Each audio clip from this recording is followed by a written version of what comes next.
a lot. Thank you, Sandy. Okay, this question, I'm going to read it in its entirety. It's a little bit editorialized, but I think the question is good, though. Will the charter give the council the ability to dispense with the lawsuit filed by our employees association for the blatant disregard of their employment contract? I don't know what the reason would be, but can they dispense with the lawsuit?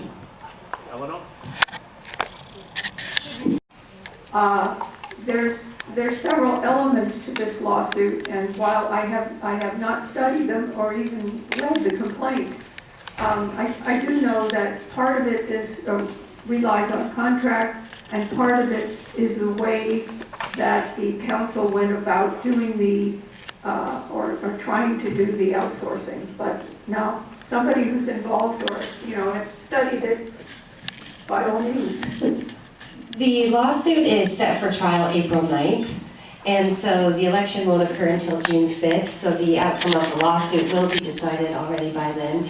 In fact, it probably already has been decided because the judge already ruled against the city in what's called a motion for summary judgment, and the lawsuit is not going to have a jury trial. It's going to be a court trial, which means the judge is going to rule again, and it's highly unlikely that this judge is going to change her ruling. So in all likelihood, the ruling will stand. If the case gets appealed, which it could happen by either the city or the employees if they should lose, then that process will continue on, but the charter will have no impact on the lawsuit itself.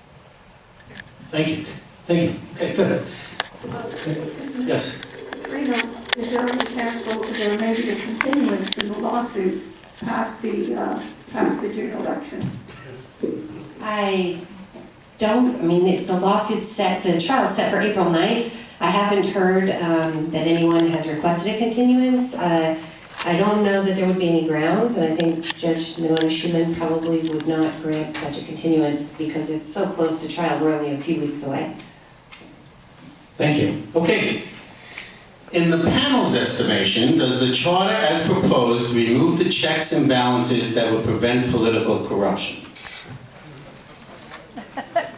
Stood right up. Michael? Yes. So then the obvious follow-up question is how? When a majority of council members can set complete control over when an election will be held, how it will be held, at what locations, and at what point, and what items will be on the ballot, and in what language those items are on the ballot.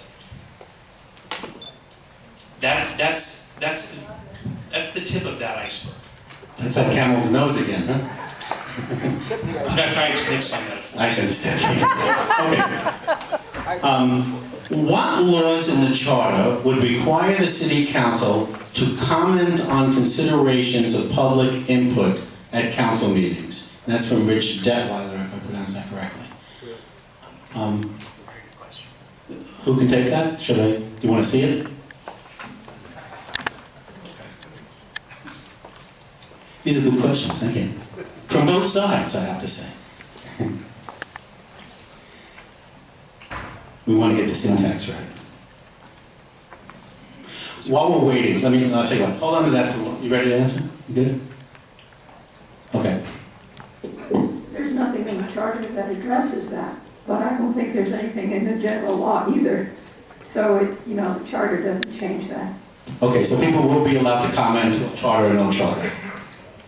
People will certainly, the public will certainly be allowed to comment as to a response from a city council member. There are Brown Act issues. Okay. What you can do if you have something that the council wants to take up, they can put it on the next agenda, but it has to be agendized in order to be discussed.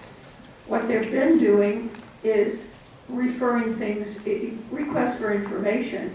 They've been requesting, referring them to the city manager, and that's appropriate. Thank you. Okay.